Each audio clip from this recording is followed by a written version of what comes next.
This is your USMNT Abroad weekend update from February 18th to February 20th of 2022. Hi, if you're new here, I'm Filippo, and welcome to Tactical Match TV, and welcome to a channel favorite, USMNT Abroad series, where every Monday we update you on how the Yanks did abroad over the weekend, and every Friday we update you on how the Yanks did abroad over the midweek. Now, if you're a USMNT fan, this weekend you most certainly needed a drink or two, and something probably heavy. It was quite a roller coaster ride with a lot of ups and a lot of downs, and we're going to talk about it in this video.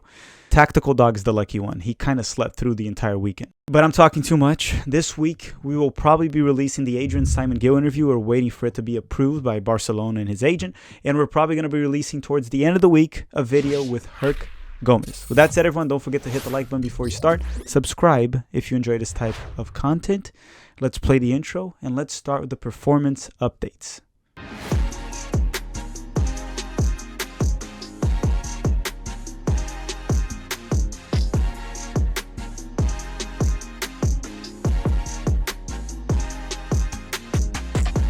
Okay, so let's start with Christian Pulisic from Chelsea. On Saturday, Pulisic started and went the full 90 minutes for Chelsea during their 1-0 win over Crystal Palace. Pulisic played in what looked like a 4-2-3-1 formation, where he was the central attacking midfielder playing behind Lukaku and between Kai Havertz and Ziyech. So essentially a 10, but at times he looked like a shadow striker as well.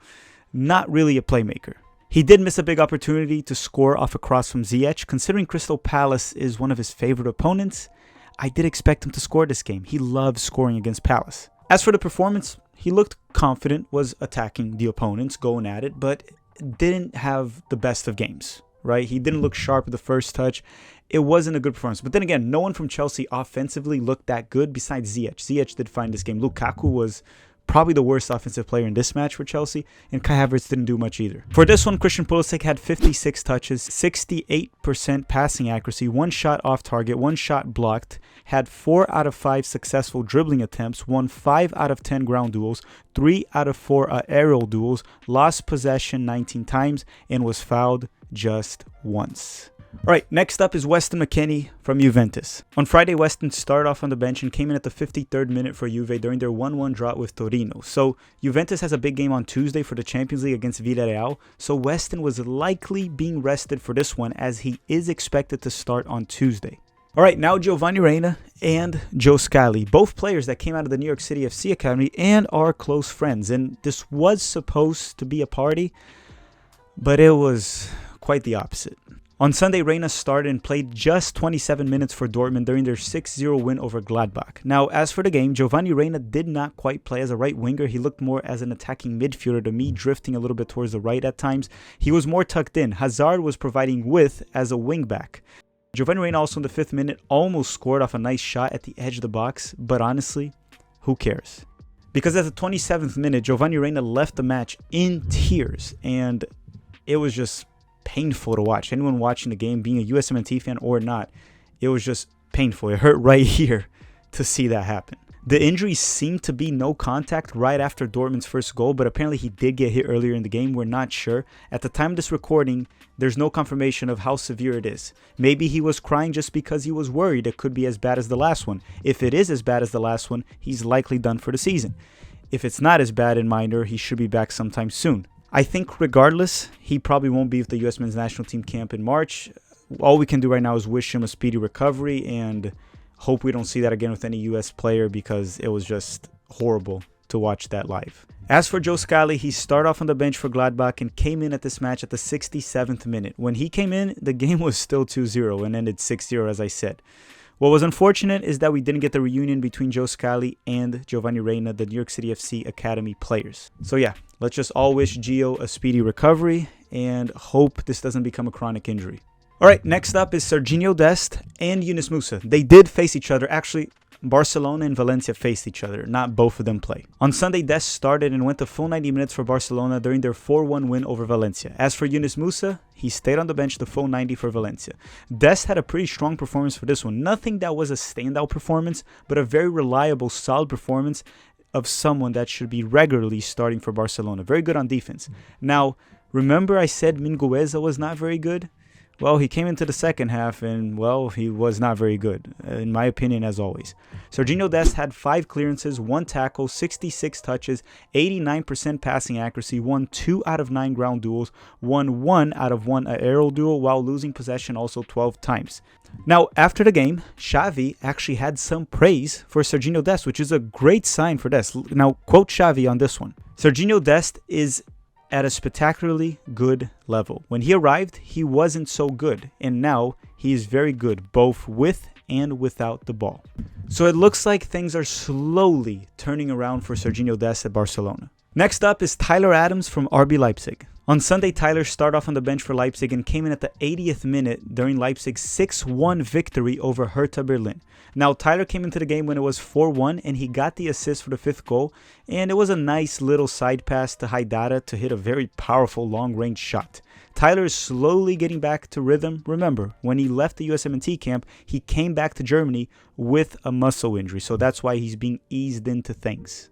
Alright, now we're going to do by positions, and we'll start with the goalkeepers. As for Zach Steffen, he wasn't even with Manchester City over the weekend due to an injury. I couldn't really figure out what the injury was. Didn't find any reports. It should be minor. He should be back soon. It might just be those back issues that he normally has.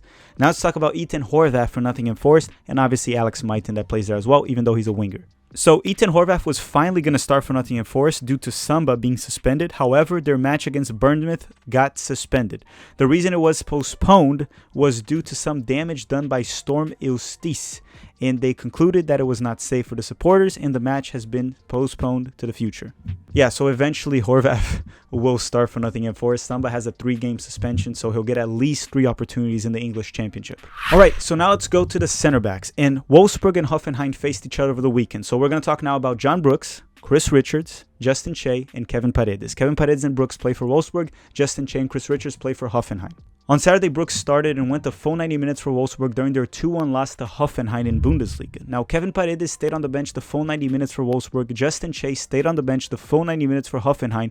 And Chris Richards was out as he still recovers from the ankle injury in the US men's national team camp. John Brooks played most of the match as a left center back in a back 3, and he was once again pretty solid. The first goal they allowed, it was not him. He wasn't involved. As for the second goal, he was, but again, he was left marking 3 Hoffenheim players. Not his fault in my opinion, but I'll say one thing. He could have moved up a little bit and lined up with the other defender from Wolfsburg and left the Hoffenheim attackers offside. But honestly, that's not on him. He had 3 guys on him. 3 offensive players versus 1 defender. It's just something's wrong with that defense. For this one, John Brooks had 1 clearance, 4 interceptions, 3 tackles, won 4 out of 4 ground duels, 3 out of 4 aerial duels, 95 touches, and an 87.5% passing accuracy. So the whole argument from Greg Berhalter not bringing John Brooks because of form no longer stands if he continues to play this way in Bundesliga. So he will either be in the March camp or the whole form narrative was just a lie. Now Eric Palmer-Brown from Troy.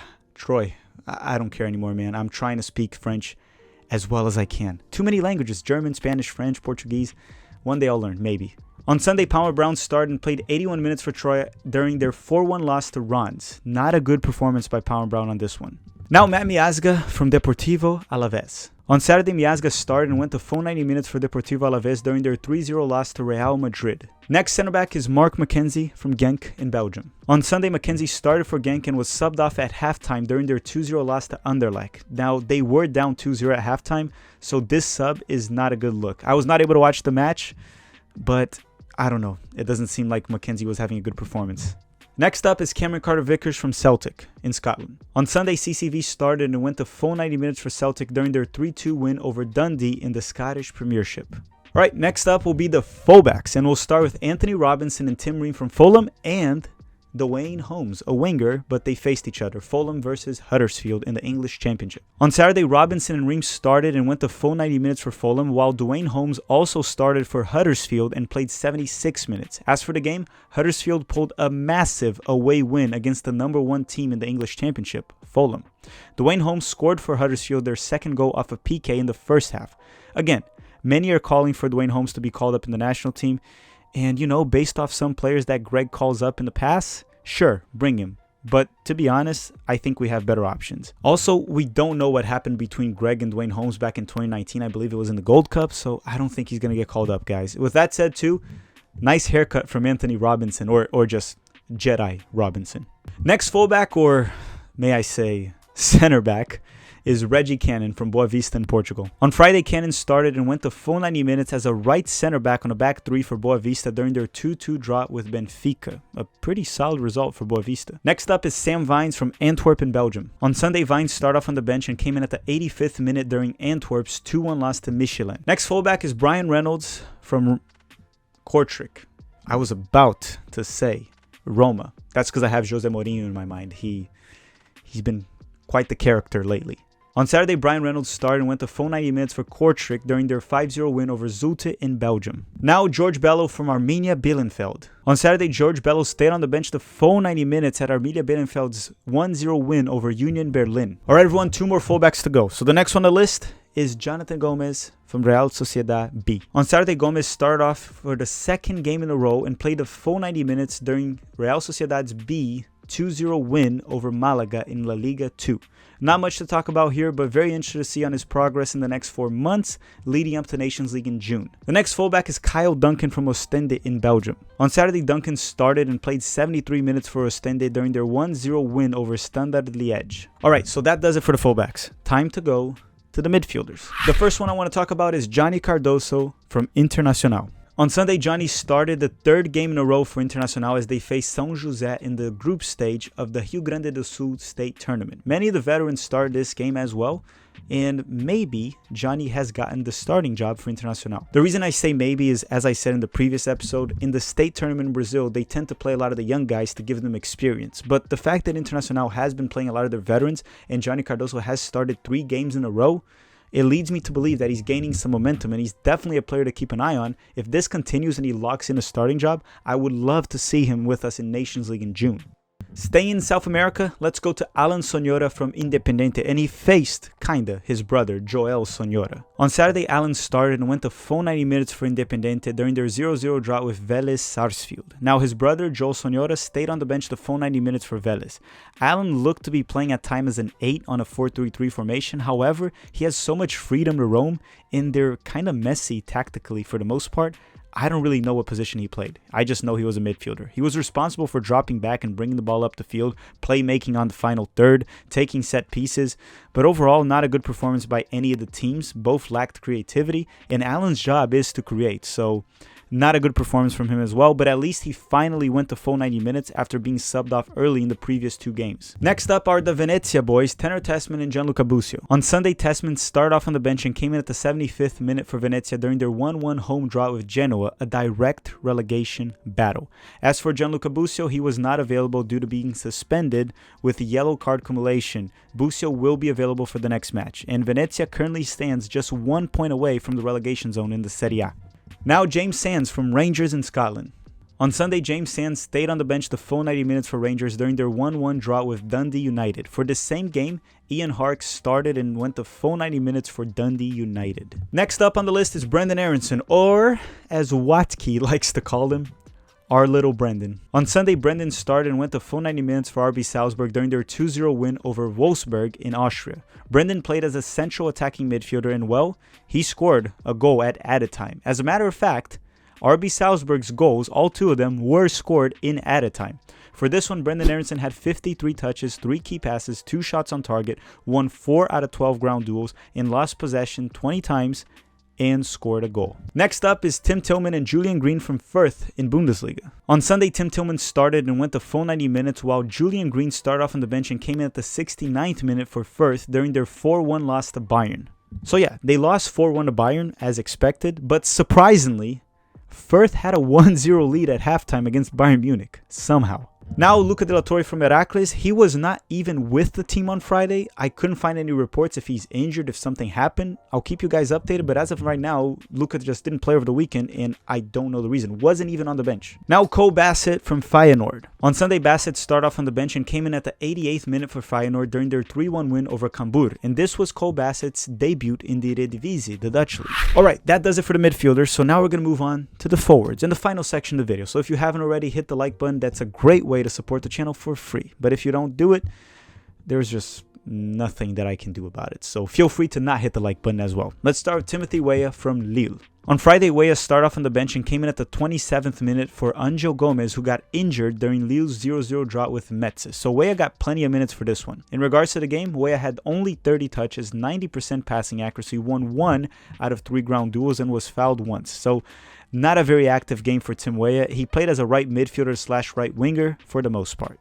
Now, Conrad de la Fuente was not with Olympique Marseille over the weekend, not even on the bench. He started over the midweek for the Europa Conference League game and looked fine. There's no reports of him being injured.